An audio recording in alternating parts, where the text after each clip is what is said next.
Cek cek. Assalamualaikum warahmatullahi wabarakatuh. Ustadz Faris. Oh, udah standby. Oke. Oke, Ustadz. Saya izin buka dulu, Ustadz ya. Oke, alhamdulillahirrahmanirrahim. Wassalatu wassalamu ala asyrafil anbiya'i wa mursalin. Sayyidina wa maulana Muhammadin wa ala alihi wa sahbihi ajma'in. Teman-teman di sini yang kami muliakan, guru kita semua, Ustadz Faris BQ, dan juga di sini sudah hadir teman-teman dari kajian Ahadians. Alhamdulillahirrahmanirrahim, kita masih diberikan kesehatan dan kesempatan untuk dapat kembali berkumpul di kajian online ini dalam acara Ahadians Ramadan Festival, di mana kajian Ahadians Ramadan Festival ini adalah sebuah rangkaian acara yang dibuat oleh komunitas kajian Ahadians selama bulan Ramadan. Nah, sebelum jauh lebih panjang, izinkan saya untuk memperkenalkan terkait kajian Ahadians itu sendiri. Jadi teman-teman, untuk kajian Ahadians adalah sebuah komunitas kajian yang basisnya di Jakarta Timur. Kami adalah komunitas kajian yang mayoritas rata-rata bisa dibilang berusia di angka 22 tahun sampai 27 tahun. Ahadians di sini berusaha untuk menjadi jembatan bagi teman-teman anggota Ahadians yang ingin belajar lebih dalam tentang agama Islam dengan mengedepankan rasa aman dan juga nyaman. Nah, untuk hari ini kita kembali lagi bertemu dengan Ustadz Faris BQ dalam rangkaian acara Ahadians Ramadan Festival, yaitu untuk mini series tentang rukun iman, di mana hari ini kita akan masuk ke tema yang kedua, karena minggu lalu kita sudah masuk membahas tentang rukun iman yang pertama, yaitu iman kepada Allah dalam kajian The Art of Letting God. Dan hari ini kita akan belajar lagi dari Ustadz Faris Beki terkait dengan iman yang kedua dan ketiga, yaitu iman kepada malaikat dan iman kepada kitab, dalam tema kajian yaitu Best Book Ever Written. Di mana dalam kajian hari ini kita akan bahas tentang bagaimana cara kita beriman kepada malaikat dan juga terutama kepada kitab Al-Quran, dan juga kita lebih memahami sebagaimana Al-Quran itu menjadi mukjizat bagi Nabi Muhammad SAW. Nah, teman-teman di sini ingin menginfokan bahwa untuk kajian selanjutnya kita akan ada di setiap minggu, di minggu depan dan minggu depan laginya. Nah, untuk itu tanpa berpanjang lebar lagi, untuk memulai kajian kita hari ini kayaknya tidak lengkap apabila kita belum mendengarkan pembacaan tilawah Al-Quran dari teman kita Ika Putri yang akan membacakan surat Ibrahim ayat pertama. Kepada Ika, saya persilahkan.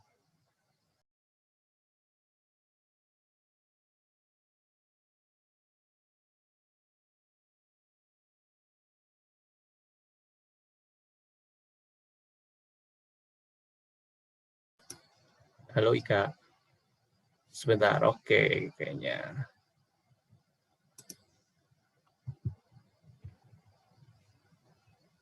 Udah bisa? Bisa, Kak. Ya, bisa. Makasih, Kak. Silahkan Ika. Ya. A'udzu billahi minasy syaithanir rajim. Bismillahirrahmanirrahim. Alif lam ra. Kitabun anzalnahu ilaika litukhrijan nasa minaz zulumati ilan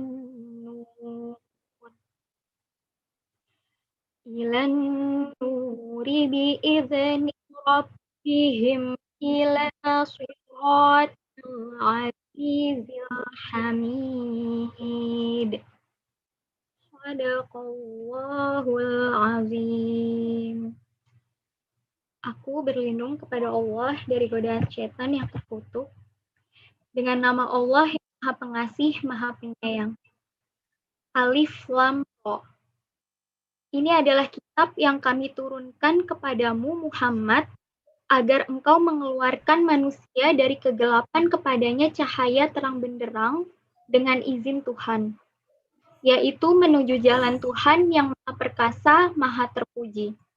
Maha benar Allah atas segala firman-Nya.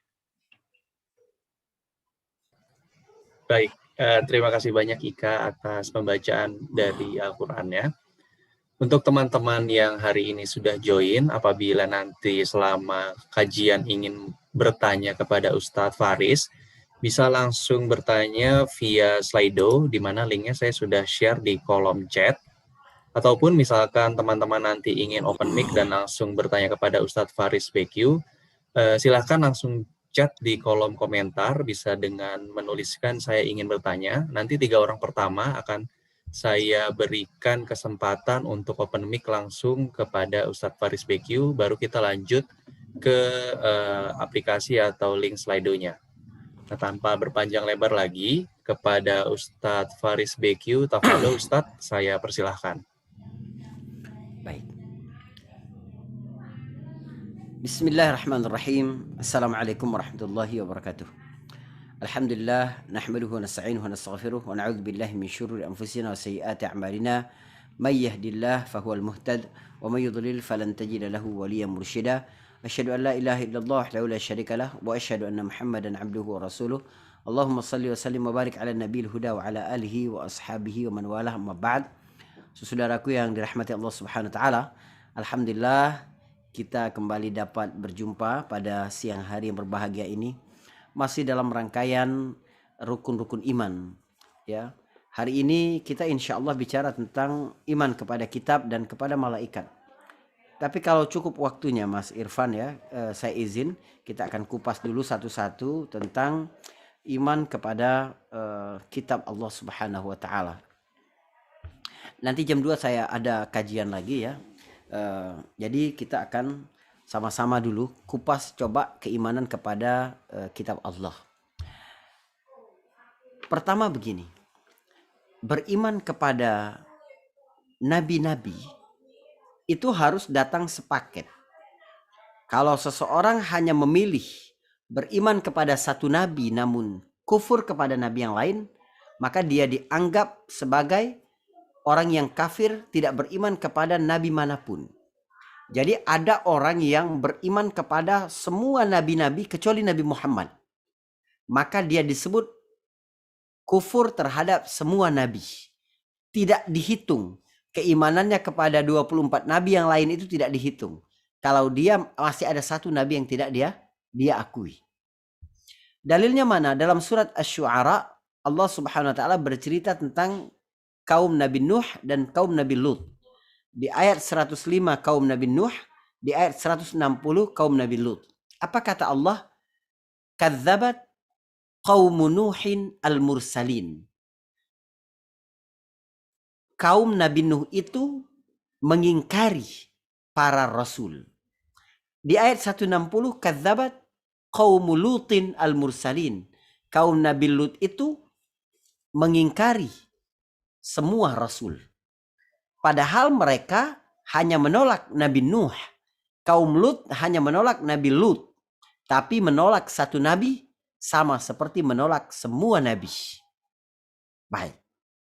Sebagaimana menolak satu kitab yang diturunkan oleh Allah berarti menolak, berarti tidak beriman dengan kitab-kitab Allah Subhanahu wa taala.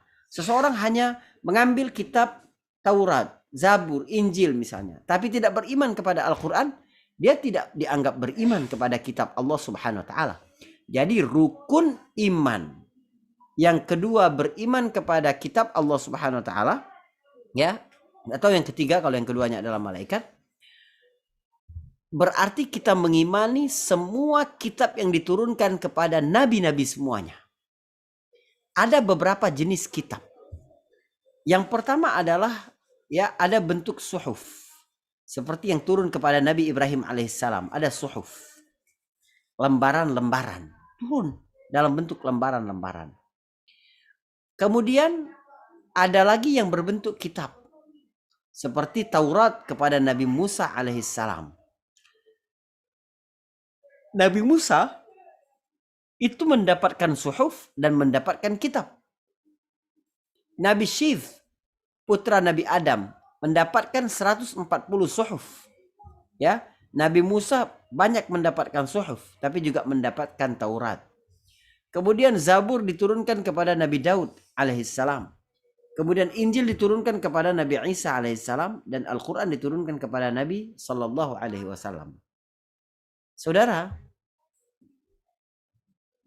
jangankan beriman kepada semua kitab kecuali satu kitab, beriman kepada semua ayat-ayat kecuali satu ayat saja, maka dia seperti mengingkari semua ayat Allah.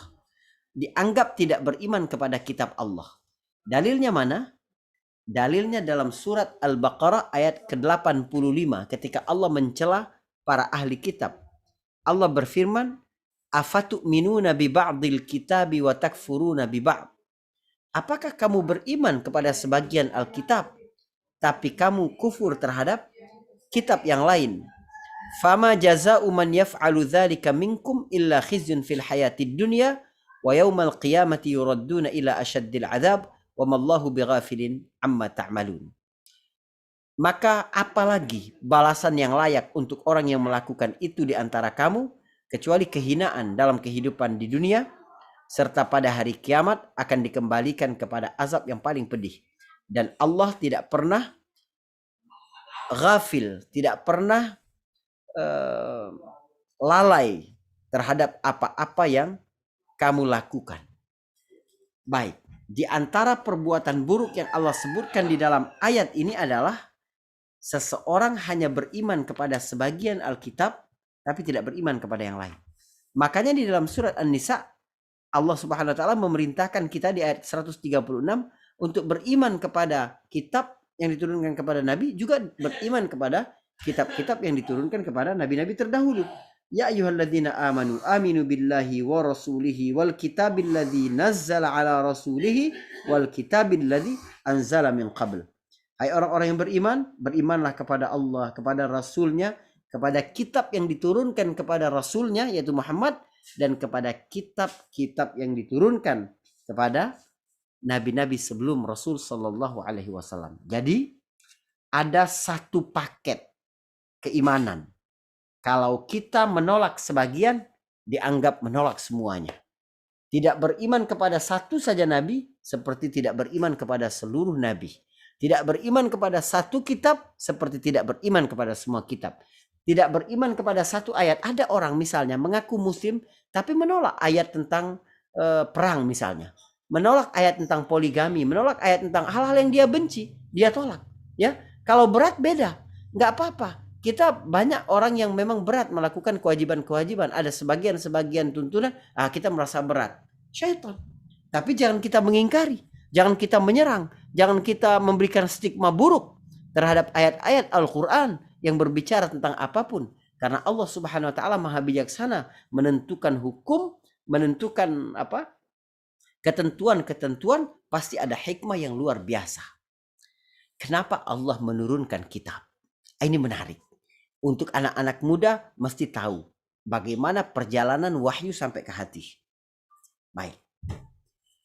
Allah Subhanahu wa taala menciptakan manusia ini untuk menjadi khalifah di bumi. Khalifah itu artinya apa? Pemimpin. Pemimpin pasti butuh pedoman dong.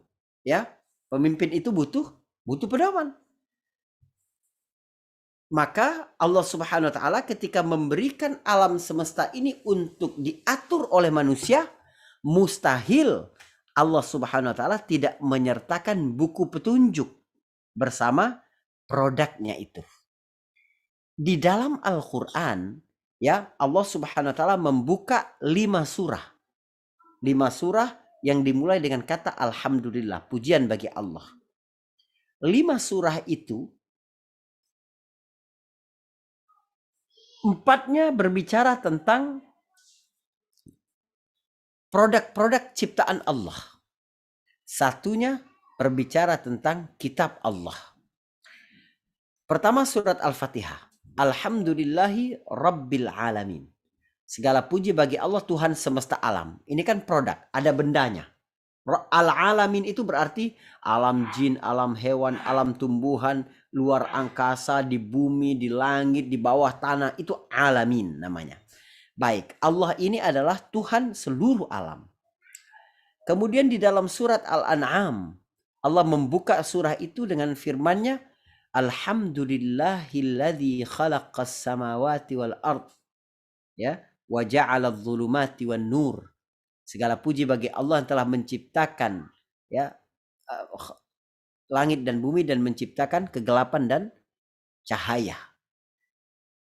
Produk juga. Kemudian dalam surat Saba, ya, alhamdulillahi lahu ma fis samawati wal ard walahul hamdu fil akhirah. Segala puji bagi Allah, baginya lah segala yang di langit dan di bumi, dan baginya lah pujian nanti di akhirat.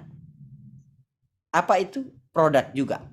Kemudian Fatir, alhamdulillah di surah ke-35, Sabak tadi surah ke-34, ya. Alhamdulillahi fatiris samawati wal ard, ya.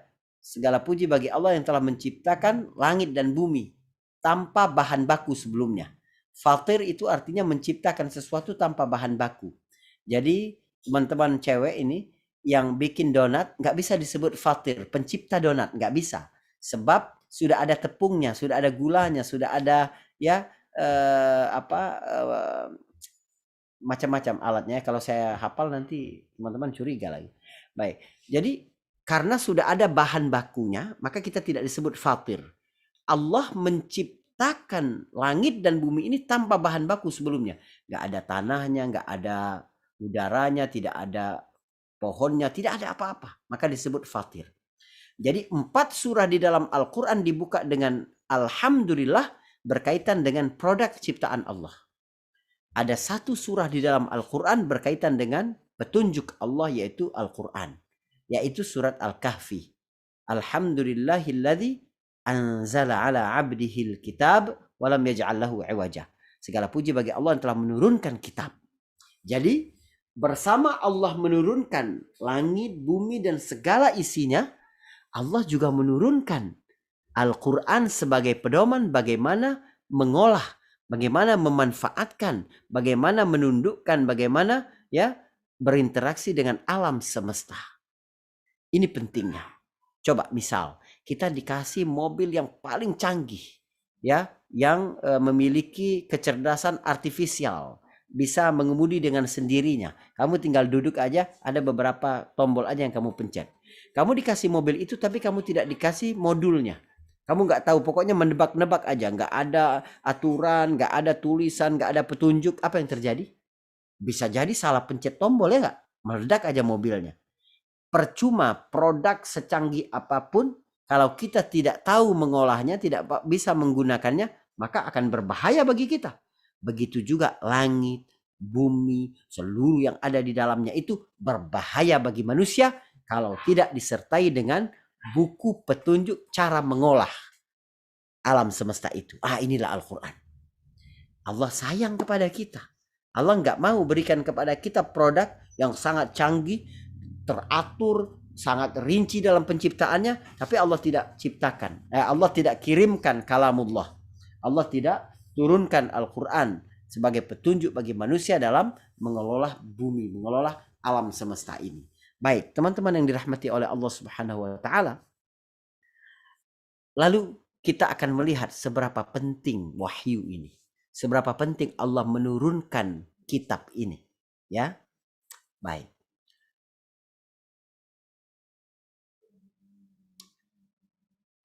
Manusia turun ke bumi, ya, untuk menjadi khalifah itu Allah berikan petunjuk. Kata Allah dalam surat Al-Baqarah, "Faman tabi'a hudaya fala khaufun 'alaihim wa lahum yahzanun." Siapa yang mengikuti petunjukku, maka dia tidak akan merasa takut, juga tidak akan merasa sedih.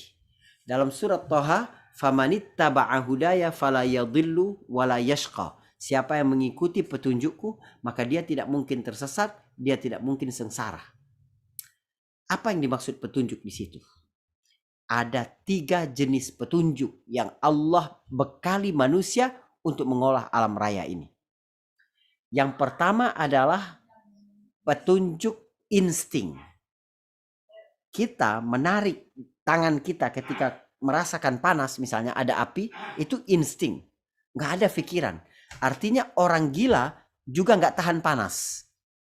Orang gila ya kalau dikasih api dicolokin begitu dia juga akan terkejut ya. Ketika diberi es dia dapat merasakan dinginnya dan seterusnya dan seterusnya. Ini adalah insting. Jadi cara Allah Subhanahu wa taala membekali manusia, makhluk pertama-tama Allah bekali dengan insting. Tetapi jenis petunjuk yang pertama ini Allah berikan kepada manusia, juga Allah berikan kepada hewan-hewan. Allah berikan kepada makhluk hidup lainnya. Landak mengembangkan durinya, merak ya mengembangkan, mengipaskan bulunya, kemudian bunglon merubah warna, ya, cumi mengeluarkan cairan hitam untuk menyelamatkan diri. Itu insting, bukan pakai akal, bukan. Kita malam-malam pergi ke dapur ya, masak mie instan mereknya tut gitu, itu juga insting. Jadi jangan bangga kalau kita lapar cari makan, itu tidak ada apa-apanya, itu insting. Sama saja kita dengan hewan-hewan dan makhluk hidup yang lain. Tetapi manusia selain diberikan insting, juga diberikan akal oleh Allah Subhanahu wa taala. Inilah yang membedakan kita dengan hewan. Kalau sekiranya manusia ini mencari makan hanya berdasarkan insting, maka cara mencari makan orang 5.000 tahun yang lalu dengan hari ini akan sama. Kita ini masih berburu-buru ke hutan, ya kan, bawa tombak, gitu-gitu. Karena hanya berdasarkan insting. Tapi karena ada akal, pengalaman-pengalaman hidup mengajarkan manusia, oh ini cara yang paling mudah, oh ini cara yang paling cepat, oh ini cara yang paling efektif, ini paling efisien, ini. Karena apa? Karena akal manusia bekerja. Allah bekali manusia dengan petunjuk yang kedua yang membedakannya dengan hewan-hewan, yaitu akal. Jadi kalau hewan cuma dibekali petunjuk jenis insting, manusia dibekali petunjuk jenis insting dan jenis akal. Karena akalnya itulah manusia kemudian berpikir, bertadabur, merenung. Dia melihat ketika dia mencari makan, bekerja, berinteraksi dengan alam, dia lihat betapa teraturnya daun-daun, betapa rumitnya struktur yang ada di laut, di dalam tanah, siklus air dan seterusnya, posisi langit, posisi bumi, posisi matahari. Akal manusia sampai kepada satu pikiran bahwa semua benda-benda yang canggih dan teratur di alam raya ini tidak mungkin terjadi dengan sendirinya. Pasti ada yang menciptakan. Akal manusia sudah sampai. Gak mungkin terjadi sendiri. Pasti ada Tuhan yang menciptakan. Ada satu zat yang maha menciptakan. Itu akal manusia. Karena teratur luar biasa. Gak mungkin terjadi sendiri. Akal manusia juga sampai kepada zat yang maha kuasa itu harus aku jalin hubungan dengannya. Aku harus berkomunikasi dengan zat itu. Aku butuh dia. Aku akan ya meminta kepadanya pada saat aku terjepit, pada saat aku merasa lemah. Ya, jadi kesadaran bahwa pasti ada yang menciptakan dan harus berhubungan, berkomunikasi dengan yang menciptakan, itu akal manusia. Akal manusia. Namun siapa zat itu dan bagaimana cara menjalin kontak dengan zat itu, akal manusia tidak sampai. Karena itu berbeda-beda. Ada orang yang menganggap zat itu adalah bintang-bintang. Ada yang berkata dewa-dewa, ada yang berkata ruh-ruh di kuburan, ada yang berkata api, ada yang berkata, kenapa tidak sama? Karena akal manusia tidak sampai kepada hakikat siapa zat yang maha menciptakan itu. Begitu juga cara menjalin kontak dengan zat itu. Ada yang bilang cukup bakar 2 lidi. Ada yang bilang enggak, kasih buah-buahan. Ada yang bilang tidak, kamu cukup menunduk-nunduk. Kamu cukup buang sesuatu ke laut. Kamu cukup berikan kepala hewan di sini dan seterusnya dan seterusnya. Kenapa tidak sama? Karena akal manusia tidak bakal sampai kepada hakikat itu. Perhatikan, yang dicapai oleh akal manusia cuma dua. Pasti ada zat yang menciptakan alam raya, aku harus menjalin kontak dengan zat itu. Namun, zat yang menciptakan itu siapa? Dan bagaimana menjalin kontak dengan zat itu, akal manusia nggak sampai. Maka Allah dengan sifat Rahman dan Rahimnya menurunkan wahyu, menurunkan kitab, menurunkan Rasul kepada manusia untuk memberitahu Tuhan itu adalah Allah. Gak boleh kamu sembah siapapun selain Allah. Tidak ada yang agung, yang besar secara mutlak kecuali Allah. Tidak ada yang perlu kamu takutkan secara mutlak, kamu harap secara mutlak kecuali Allah. Kamu taati secara mutlak kecuali Allah. Itu syariat. Akal manusia tidak sampai. Yang kedua, bagaimana menjalin kontak? Sholat, puasa, kemudian membaca Al-Quran. Itu dari wahyu. Akal manusia juga tidak sampai. Jadi teman-teman sekalian, kalau pada hari ini kita dapat petunjuk insting yang kuat, kemudian insting yang baik, kemudian ilmu pengetahuan, akal yang sehat, serta kita juga beriman kepada wahyu, ketahuilah bahwa kita sudah memiliki 3 jenis hidayah yang Allah berikan kepada manusia. Syukuri ini dengan baik. Baik. Allah menurunkan kitab kepada Nabi untuk petunjuk bagi umatnya. Hanya saja kitab yang diturunkan kepada Nabi Muhammad beda dengan kitab yang diturunkan kepada nabi-nabi terdahulu. Kenapa? Sebab tabiatnya berbeda. Ini bulan Ramadan ini penting sekali kita bicara tentang Al-Quran. Karena Al-Quran ini wahyu yang Allah turunkan di bulan Ramadan. Pertama-tama turun kepada Nabi SAW di bulan Ramadan. Cara kita mensyukuri Al-Quran, cara kita memperbaiki intensitas hubungan dengan Al-Quran, kesempatan yang baik adalah bulan Ramadan. Artinya, kalau Ramadan tidak mampu memperbaiki hubunganmu yang lebih akrab dengan Al-Quran, maka kamu kehilangan momentum dalam kehidupanmu. Ini yang na'udzubillah. Jadi, bertekadlah di bulan Ramadan ini. Setiap hari ada yang kamu baca dari Al-Quran. Kalau berat banget baca Al-Quran, kamu pegang aja deh Al-Quran ini. Pegang aja, udah dipeluk aja. Sambil tanya diri kita, ya Allah, apa dosaku sampai berat banget aku buka Al-Quran ini. Sampai berat banget aku mau baca Al-Quran ini. Coba, gituin terus setiap hari. Insya Allah lama-lama malu. Kita juga bakal membaca Al-Quran. Al-Quran turun ke Nabi SAW pada bulan Ramadan. Wabil haqqi anzalnahu wabil haqqi nazal. Dengan hak, dengan kebenaran, kami turunkan Al-Quran dengan hak pula dia turun ke bumi. Jadi Al-Quran ini turun dalam 2 tahap. Al-Quran, teman-teman sekalian perhatikan. Bulan Ramadan ini disebutkan oleh Al-Quran cuma sekali dalam Al-Quran. Jadi kata Ramadan dalam Al-Quran cuma sekali. Dan Allah menarasikan kata Ramadan yang sekali itu sebagai bulan Al-Quran, bukan sebagai bulan puasa.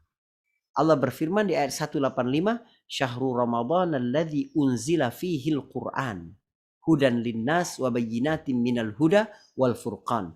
Bulan Ramadan itu bulan yang diturunkan di dalamnya Al-Quran sebagai petunjuk bagi manusia, penjelasan rinci dan pembeda yang hak dan yang batil. Artinya, hubungan bulan Ramadan dengan Al-Quran lebih dekat daripada hubungan bulan Ramadan dengan puasa. Ya.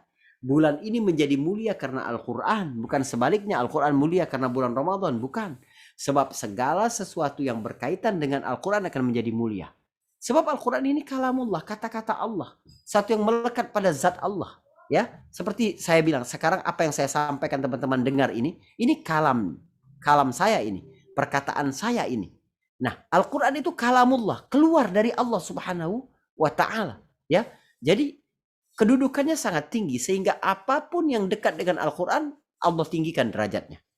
Ramadan menjadi bulan terbaik karena di dalamnya diturunkan Al-Quran.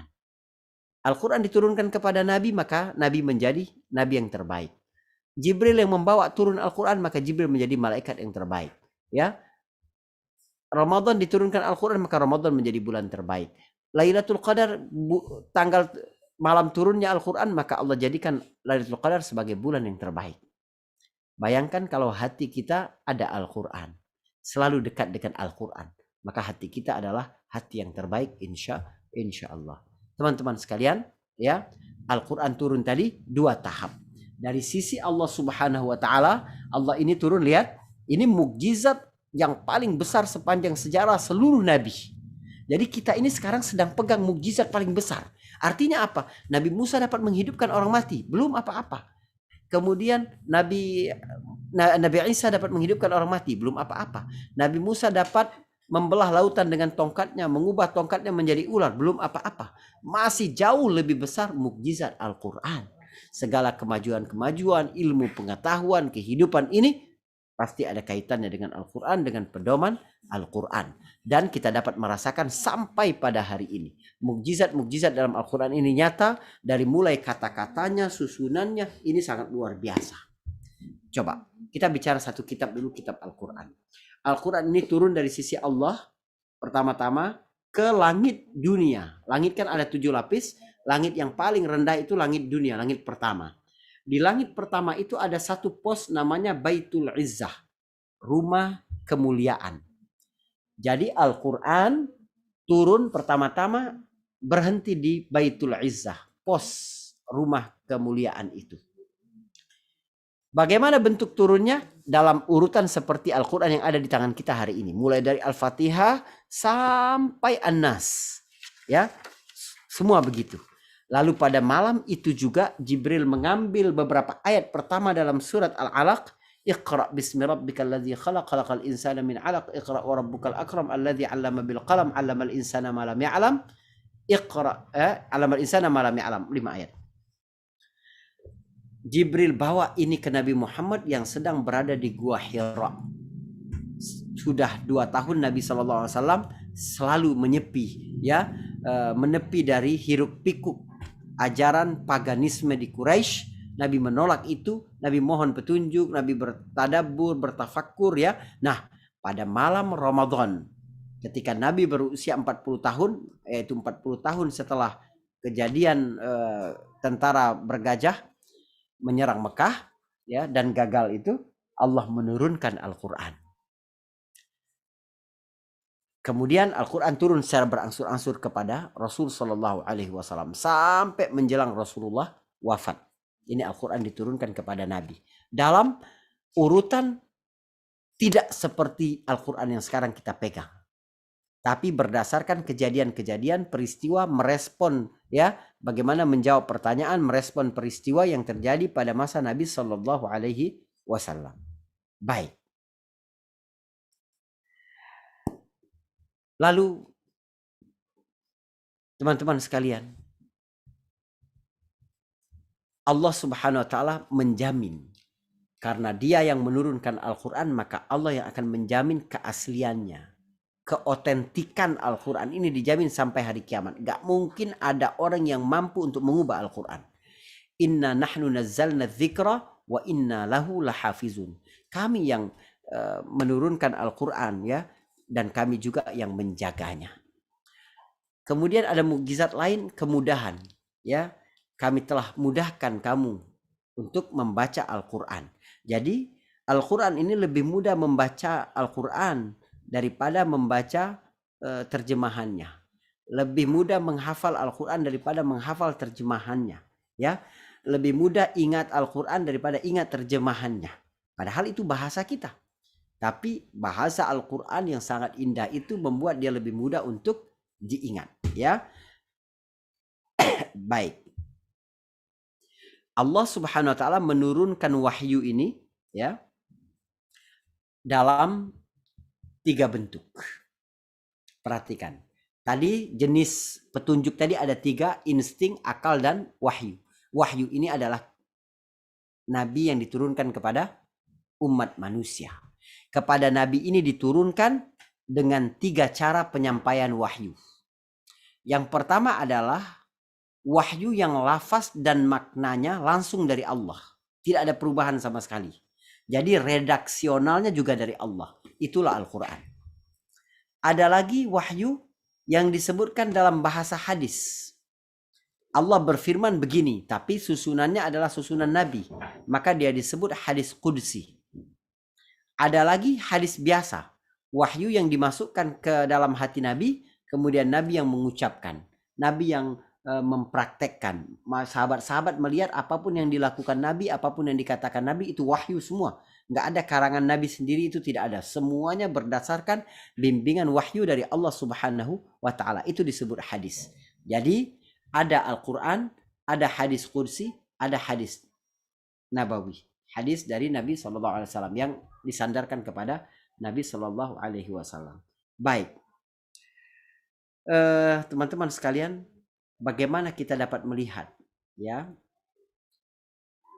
keotentikan Al-Quran gitu, dibandingkan dengan kitab-kitab terdahulu. Dalam Taurat misalnya, ya, ada banyak ayat yang kontradiktif terkait akidah. Ada disebut nabi lain, yaitu Uzair sebagai nabi. Namun orang-orang Israel berkata Uzair itu anak Tuhan. Tapi ada ayat yang berkata Uzair itu nabi. Begitu juga di dalam Injil disebutkan Yesus sebagai anak Tuhan. Gitu. Padahal tidak mungkin ada ajaran Nabi Isa alaihissalam yang menyekutukan Allah Subhanahu wa Ta'ala. Baik, ini keimanan kita kepada Al-Quran, kepada kitab-kitab terdahulu. Namun kita harus tahu, harus percaya bahwa Allah Subhanahu wa Ta'ala sebagaimana dia menurunkan Al-Quran, Allah juga menurunkan kitab-kitab terdahulu kepada nabi-nabi terdahulu. Allah menurunkan Al-Quran ini ya karena Allah tidak mau membiarkan manusia itu berada dalam ruang kosong tanpa petunjuk. Allah nggak mau. Allah ingin manusia ini di bidang apapun dalam kehidupan ini, manusia seluruhnya ada pedomannya. Dalam kondisi seperti ini bagaimana secara bersikap? Ada. Itu maka Allah berikan wahyu. Kemudian melihat dari periode turunnya Al-Quran, yang perlu kita ketahui juga berkaitan dengan iman kepada kitab adalah ayat-ayat Al-Quran ini ada yang disebut ayat Makkiyah, ada yang disebut ayat Madaniyah. Ayat Makkiyah itu bukan ayat yang diturunkan di Mekah, bukan. Tapi ayat yang diturunkan sebelum hijrah. Walaupun di luar Mekah. Ayat Madaniyah adalah ayat yang diturunkan setelah Nabi SAW hijrah. Walaupun tidak di Madinah. Ada ayat yang diturunkan di Mekah, tapi setelah Nabi hijrah di Madinah, maka dia tetap disebut ayat-ayat Madaniyah. Cirinya adalah ayat Makkiyah itu lebih tinggi sastranya, sementara ayat Madinah itu panjang-panjang, berisi hukum-hukum taktis kehidupan sehari-hari. Mungkin ini sebagai pengantar diskusi kita pada siang hari ini, Mas Irfan ya. Ada beberapa hal lagi lah yang perlu kita sampaikan nanti kalau sekiranya waktunya cukup ya. Tidak ada tanya jawab lagi, nanti kita akan tambahkan sedikit ya bagaimana hikmah-hikmah diturunkannya Al-Quran bagi manusia. Silakan.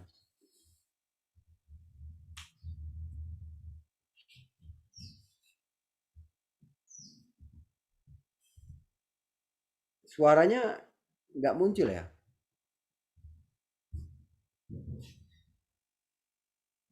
Saya nggak dengar. Apa teman-teman dengar ya?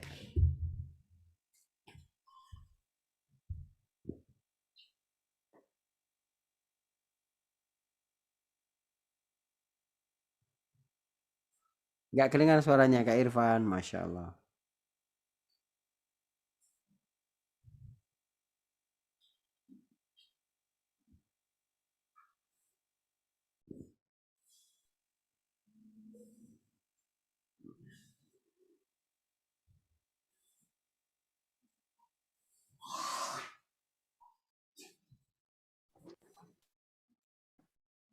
Suaranya nggak ada. Irfan kayaknya lagi ada masalah sama ininya kali ya Ustadz. Kalau aku Siti Robia Ustadz, aku gantiin Irfan sedikit. Alhamdulillah ada beberapa pertanyaan nih Ustadz di Slido. Aku bacain aja kali ya, 2 dulu. Pertanyaan yang pertama, Ustadz, bagaimana cara agar merasakan nyamannya membaca Al-Quran dan dapat petunjuk dengan membaca Al-Quran saat sedang merasa bingung dan meminta petunjuk kepada Allah?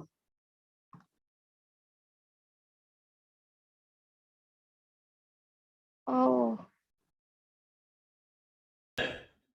Baik, bagus sekali pertanyaannya teman-teman sekalian ya.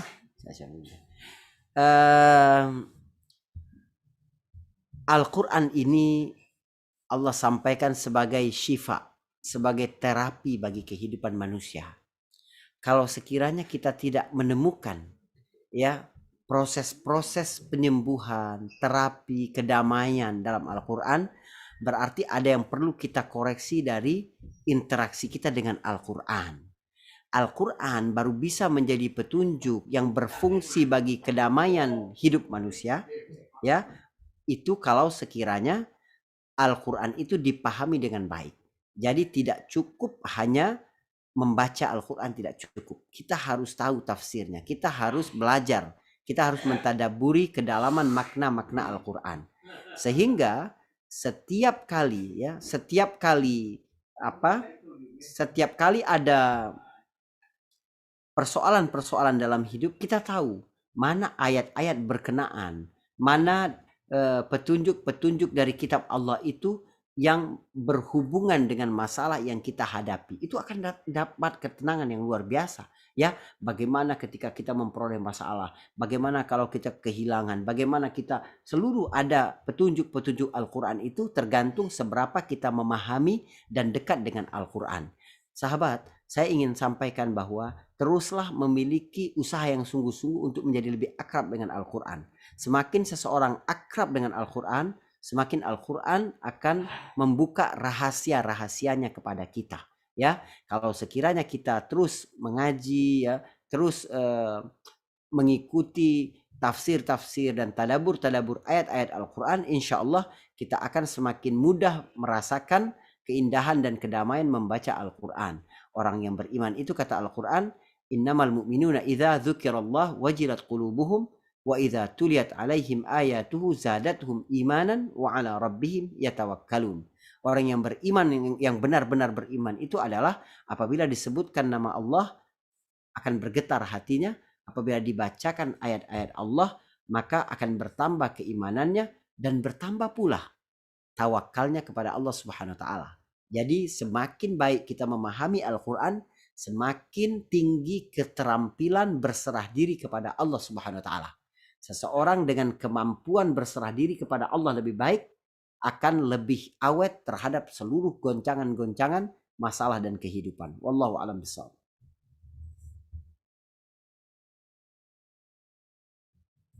Ya, coba di unmute Kak Ihsan ya, Kak Irfan. Belum dijadiin co-host itu kayaknya. Oke, udah kedengeran lagi Ustaz ya?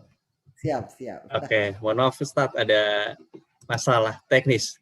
Oke, lanjut ke pertanyaan selanjutnya Ustaz. Ini saya coba bacain lagi. Sebenarnya pertanyaan udah banyak. Ini ada yang menarik. Nah, ini pertanyaan menarik nih Ustaz. Ustaz, kalau Al-Quran itu diturunkan berangsur-angsur, lantas siapa yang menyusun menjadi suatu surat, misalkan surat Al-Baqarah dan lain-lain? Tafadhal Ustaz. Masya Allah, bagus sekali. Saya ingin bicara lebih panjang. Teman-teman sekalian, coba bayangkan ya. Ini Al-Quran ketika turun pertama-tama dari sisi Allah ke Baitul Izzah di langit pertama itu sudah seperti sekarang. Dari mulai Alhamdulillahirabbil alamin sampai minal jinnati wan nas. Enggak ada yang berkurang sedikit pun dengan susunan yang seperti sekarang. Lalu kemudian Jibril mengambil 5 ayat pertama di surat Al-Alaq diturunkan kepada Nabi. Lalu turun lagi Al-Muddatsir, lalu Al-Muzammil, lalu turun lagi Al-Muddatsir, lalu turun lagi Al-Fatihah, lalu turun lagi Ad-Duha, lalu terus begitu. Sesuai dengan kebutuhan, sesuai dengan pertanyaan, sesuai dengan tantangan-tantangan orang-orang musyrik Mekah kepada Nabi SAW. Lihat mukjizat Al-Quran. Berarti Quran ini sudah disusun sama Allah ini. Dan ada di langit pertama. Di antara isinya bayangkan ada Tabbat yada abi lahabin wa tab. Celakalah kedua tangan Abu Lahab. Berarti Allah udah tahu bakal ada episode di mana Nabi berdakwah di Bukit Safa, lalu pamannya Abu Lahab akan mempermalukan Nabi dan berkata, tabban laka ya Muhammad alihada jama'atana. Celaka engkau ya Muhammad, karena ini engkau mengumpulkan kami. Lalu jawab Muhammad, tabbat yada abi lahabi wa tab ma aghna anhu maluhu wa ma kasab. Itu udah Allah sediakan dari sejak pertama. Dan Allah berarti tahu sampai akhir hayatnya Abu Lahab nggak mungkin bakal beriman. Coba bayangkan kalau sekiranya ada ayat bahwa Abu Lahab ini akan celaka, akan masuk neraka, tapi tiba-tiba Abu Lahab beriman kepada Nabi. Salah dong Al-Quran. Tapi tidak. Semua kejadian-kejadian yang kemudian ada jawabannya di dalam Al-Quran, sebenarnya dia telah diturunkan seperti saat ini. Namun, diturunkan ke Nabi secara berkala selama 22 tahun, 2 bulan, 22 hari itu, sesuai dengan peristiwa-peristiwa untuk menjawab persoalan-persoalan dalam kehidupan Nabi SAW. Lalu, bagaimana dia kembali teratur seperti sekarang? Setiap Ramadan, Jibril datang ke Nabi tadarus Al-Quran. Pada saat tadarus Al-Quran itu Jibril memberitahu Nabi, ayat ini letakkan setelah ayat ini Muhammad.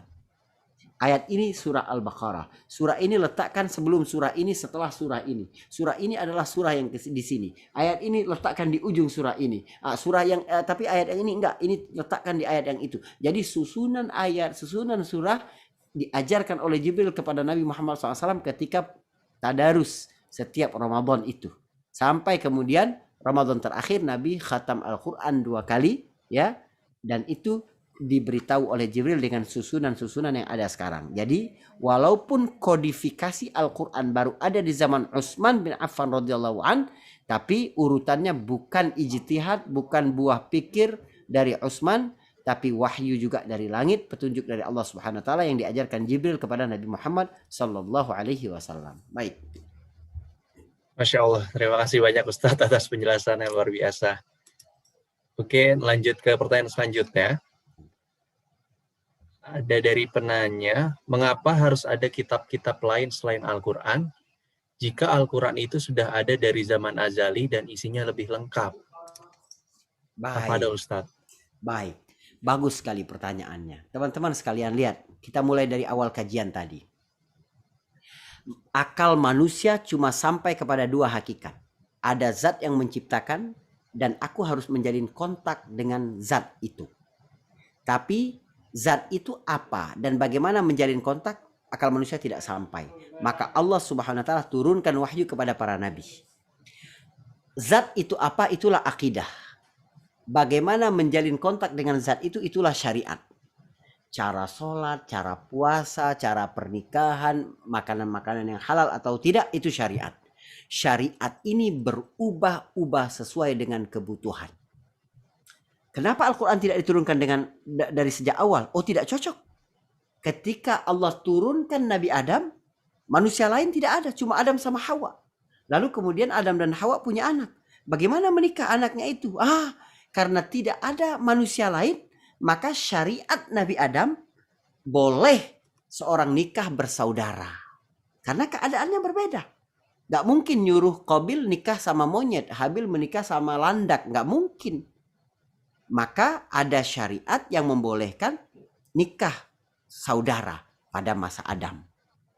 Di masa Musa, kejahatan sangat tinggi. Sehingga Allah buat syariat, siapa yang mau taubat harus bunuh diri. Ya, faqtulu anfusakum ya, gimana ayatnya itu? Maka hendaklah kamu bertaubat kepada Allah dan bunuh diri kamu dengan cara bunuh diri. Ini cara bertaubatnya.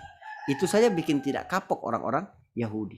Jadi harus ada dulu pembukaan sebelum kemudian ada masa yang siap di mana Allah menurunkan kitab ini, ya, untuk seluruh manusia dan sepanjang zaman di seluruh penjuru bumi ini. Wallahu a'lam bishawab. Baik. Terima kasih Ustadz. Semoga bisa menjawab untuk teman Ahadians yang tadi menanyakan pertanyaan tersebut. Saya lanjut Ustadz. Ini ada pertanyaan menarik juga nih. Ustadz, apakah kitab-kitab sebelum Al-Quran masih relevan isinya untuk dipelajari? Atau lebih baik hanya fokus mempelajari petunjuk hidup dari Al-Quran saja? Baik. Para sahabat-sahabat dulu ada yang coba buka-buka kitab-kitab dari ahli kitab dulu. Injil atau Taurat dari kitab itu. Nabi marah besar. Nabi bilang, apakah tidak cukup apa yang diturunkan kepada kalian ini? Jadi isi-isi yang ada di dalam Taurat, Injil, Zabur itu sudah terkandung di dalam Al-Quran. Tapi dalam redaksi yang lebih orisinil daripada apa yang ada di kitab itu pada hari ini. Kalau sekiranya memang masih ada kitab Injil yang asli, Taurat yang asli, Zabur yang asli, maka tidak mungkin ada satupun yang mengajak kepada kesyirikan. Tidak mungkin ada satupun yang bertentangan dengan kitab Al-Quran. Tetapi karena yuharrifunal kalima an mawadhi'ihi, kata Al-Quran tentang ahli kitab, mereka itu mengubah kalimat-kalimat di dalam Al-Quran, menambahnya, menguranginya, memodifikasinya, maka tidak layak kita mempelajari sesuatu yang palsu, sesuatu yang tidak lagi terjaga orisinalitasnya. Maka cukuplah Al-Quran ini menjadi petunjuk bagi kehidupan manusia, karena semuanya telah lengkap terkandung di dalam Al-Quran. Inilah makna bayyinat, menjelaskan perkara-perkara dengan detail. Ya, syahrul Ramadan alladzi unzila fihi al-Quran hudan linnas wa bayyinatin minal huda wal furqan.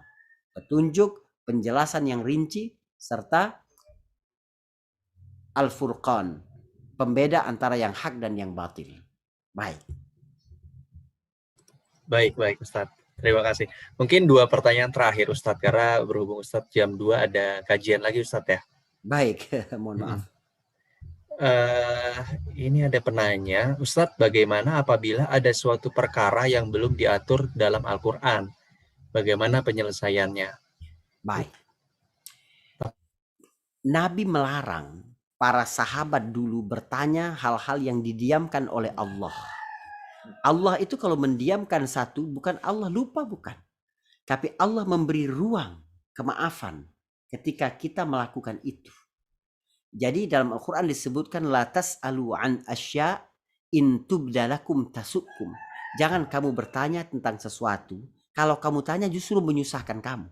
Dan itu yang terjadi pada masa Bani Israel.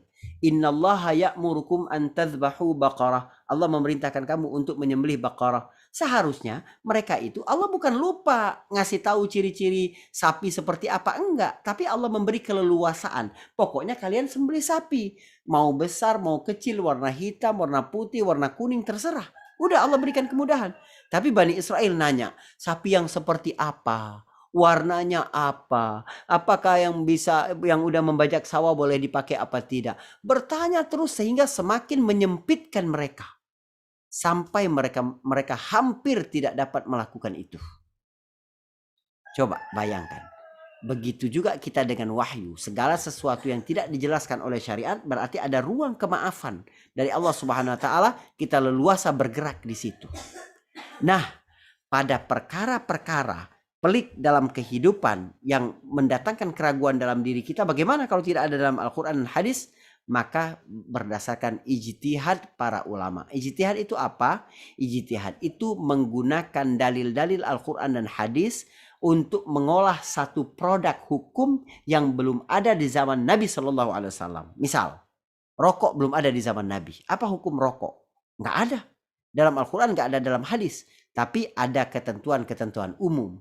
Jangan membuat diri kalian itu berada di dalam bahaya. Jangan bunuh diri kalian. Jangan membahayakan diri sendiri. Ya, la tulqu biaidikum ila tahluka wa ahsinu. Innallaha yuhibbul muhsinin. Dan lain-lain sebagainya. Sehingga para ulama berijtihad berdasarkan dalil-dalil itu. Rokok termasuk yang dapat mengakibatkan bahaya bagi manusia, maka dia haram. Begitu. Namun memang kekuatan hukumnya tidak sekuat dalil yang memang secara tekstual ada di dalam Al-Quran. Begitu. Baik Ustadz, terima kasih banyak. Mungkin Ustadz pertanyaan lainnya kurang lebih sama, dan berhubung tadi Ustadz sempat menyatakan bahwa di akhir mungkin akan ada tambahan materi ya Ustadz. Ya, tapi nggak cukup kalau tinggal itu, nggak cukup. Oh, I see. Oke. Baik. Oke Ustadz. Kalau gitu pertemuan berikutnya tentang apa? Pertemuan berikutnya tentang iman kepada Rasul Ustadz. Baik. Semoga kita sempat satukan iman kepada malaikat dan iman kepada Rasul, insya Allah ya. Yang berkaitan dengan Alkitab ini, tolong diingatkan Mas Irfan, nanti kita satukan malaikatnya dengan Rasul ya, karena malaikat yang datang ke Rasul juga ya. Kemudian apa sih hikmah diturunkan kitab? Pertama, ini kebijaksanaan dari Allah untuk memberikan buku petunjuk bagi manusia. Jadi gak mungkin Allah memberikan alam semesta yang luas dan kompleks ini tanpa Allah beritahu petunjuk penggunaannya. Kita beli handphone aja selalu di dalam kardusnya itu ada buku petunjuk. Biar kalau ada apa kita merujuk ke situ. Ya, Begitu juga alam raya ini. Nah, inilah Al-Quran. Buku petunjuk penggunaan alam raya itu. Yang kedua adalah tentang satunya dakwah para nabi. Bahwa apa yang datang kepada Nabi Musa, Nabi Isa, Nabi Muhammad sebenarnya sama. Ani'budullah wala tusyriku bihi syai'an. Ya, kalian sembahlah Allah semata dan jangan menyekutukan Allah. Jadi satu. Apa yang ada dalam Injil, dalam Taurat, dalam Quran, dalam Zabur, dan dalam kitab-kitab yang lain pasti mengajak kepada kemurnian tauhid. Ya. Kemudian hikmah yang lain adalah Allah Subhanahu wa taala ingin manusia ini selalu berada di dalam petunjuk, tidak berada di dalam kebingungan. Maka Allah berikan hukum-hukum yang berkenaan dengan Al-Quran ini. Di Al-Quran sendiri terdapat akidah, terdapat ibadah, terdapat kisah, ya, terdapat ilmu pengetahuan, terdapat sains. Tapi Al-Quran bukan kitab sejarah, Al-Quran bukan kitab sains, Al-Quran bukan kitab cerita, bukan. Al-Quran adalah petunjuk bagi manusia. Cara-cara Allah menyampaikan petunjuk kepada manusia itu melalui kisah-kisah, melalui ilmu pengetahuan, melalui fenomena-fenomena alam yang kemudian manusia ketika berpikir lihat, oh ternyata fenomena alam ini sudah disebutkan di dalam Al-Quran. Gitu ya. Baik.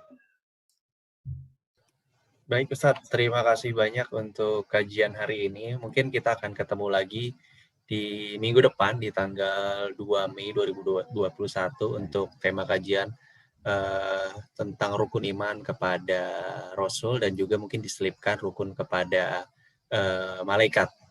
Nah Ustadz, mungkin terakhir bisa ditutup dengan doa, habis itu kita mungkin bisa menyelesaikan kajian kita pada hari ini. Tafadhal Ustadz. Baik. Teman-teman sekalian, ini kesempatan yang baik ya, kita sama-sama berpuasa. Janji Rasul SAW tidak ditolak doa orang yang berpuasa itu, maka berdoalah kepada Allah dalam keyakinan penuh bahwa Allah Subhanahu wa taala akan mengabulkan apa yang kita minta pada hari ini. Kita memohon perlindungan kepada Allah Subhanahu wa taala, keselamatan dunia akhirat, keampunan bagi kita dan kedua orang tua kita. Allah angkat bala bencana, wabah penyakit ya. Allah sembuhkan orang-orang yang sakit dan Allah beri rahmat, kasih sayang kepada orang-orang yang wafat di antara kita. Allah terima puasa kita, ya, amal-amal baik kita, tilawah Al-Quran kita gitu. Dan Allah jadikan kita di Ramadan ini termasuk orang-orang yang Allah bebaskan dari vonis api neraka insyaallah. Bismillahirrahmanirrahim. Alhamdulillahirabbil alamin. Allahumma shalli ala Muhammad wa ala ali Muhammad. Ya Rabbana lakal hamdu kama yanbaghi li jalali wajhika wa 'azimi sultanik. اللهم إنا نسألك علما نافعا وعملا متقبلا ورزقا طيبا. اللهم اجعلنا من الذين يستمعون القول فيتبعون أحسنه. اللهم إنا نسألك العفو والعافية في الدنيا والآخرة. اللهم إنا نسألك العفو والعافية في ديننا ودنيانا وأهلنا ومالنا. اللهم استر عوراتنا وأمن روعاتنا واحفظنا من بين أيدينا ومن خلفنا وعن يميننا وعن شمالنا ومن فوقنا ونعوذ بك أن أغتال من تحتنا. اللهم تقبل منا صيامنا وقيامنا وركوعنا وسجودنا وتعبدنا وتخشعنا وجميع طاعاتنا يا الله يا أرحم الراحمين. اللهم لا تحرمنا أجور رمضان ولا تحرمنا أجور ليلة القدر. اللهم اجعلنا من عتقائك من النار. اللهم أعتق رقابنا ورقاب آبائنا وأمهاتنا وأجدادنا وجداتنا وأعمامنا وعماتنا وأخوالنا وخالاتنا وأزواجنا وذرياتنا وإخواننا وأخواتنا وأساتذنا ومعلمينا من النار أجمعين. اللهم ارفع عنا البلاء والوباء والفحشاء ما ظهر منها وما بطن. اللهم اشف مرضانا ومرضى المسلمين وارحم موتانا وموتى المسلمين. اللهم اغفر لنا ولوالدينا وارحمهم كما ربونا صغارا ولجميع المسلمين والمسلمات والمؤمنين والمؤمنات الأحياء منهم والأموات إنك سميع قريب مجيب الدعوات. ربنا هب لنا من أزواجنا وذرياتنا قرة أعين واجعلنا للمتقين إماما. ربنا لا تزغ قلوبنا بعد إذ هديتنا وهب لنا من لدنك رحمة إنك أنت الوهاب. ربنا آتنا في الدنيا حسنة وفي الآخرة حسنة وقنا عذاب النار. وصلى الله على محمد وعلى آله وصحبه وسلم والحمد لله رب العالمين. السلام عليكم ورحمة الله وبركاته. Waalaikumsalam warahmatullahi wabarakatuh. Terima kasih banyak Ustadz untuk kajian hari ini. Ya, semoga sehat selalu Ustadz. Terima kasih. Barakallahu fikum. Oke, teman-teman yang mungkin baru join, ini beberapa ada yang baru join, tenang aja. Untuk recording kajiannya bisa cek di YouTube-nya Ahadians, @ahadians. Dan jangan lupa teman-teman untuk kajian selanjutnya, ini kita akan melanjutkan kajian tentang rukun iman. Itu ada di minggu depan di tanggal 2 Mei dan juga di minggu depannya lagi di tanggal 8 Mei. Dan untuk teman-teman yang baru bergabung juga ingin menginfokan bahwa nanti di jam 4 sore dan besok di jam 4 sore kita akan ada kegiatan wakaf ilmu, di mana ini sistemnya seperti peer-to-peer sharing. Kita akan sharing tentang pengetahuan di luar agama Islam. Jadi yang nanti sore itu temanya Marketing 101, sedangkan yang besok itu temanya Design 101. Untuk teman-teman yang berminat untuk bergabung dengan acaranya, bisa DM di IG-nya Ahadians, @ahadians, ataupun langsung pakai klik link yang sama dengan kajian kita hari ini. Oke, dari saya cukup sih, dan selamat bergabung juga nih buat teman-teman dari komunitas Islamic Movement ya. Semoga kita suatu saat bisa mengadakan acara bareng ya teman-teman. Mungkin dari Siti atau dari Dina ada tambahan? Nggak ada sih. Udah kayaknya untuk yang nanti sore aja jangan lupa ikut. Yang mau sharing-sharing juga ikut bareng, boleh di open mic aja nanti. Kalau mau sharing-sharing marketingnya juga mungkin ada kerjaannya atau ilmunya bisa tambah-tambah. Oke. Terima kasih Siti. Oke, kalau gitu saya izin end meeting. Terima kasih teman-teman. Wabillahi taufik wal hidayah. Wassalamualaikum warahmatullahi wabarakatuh. Ya,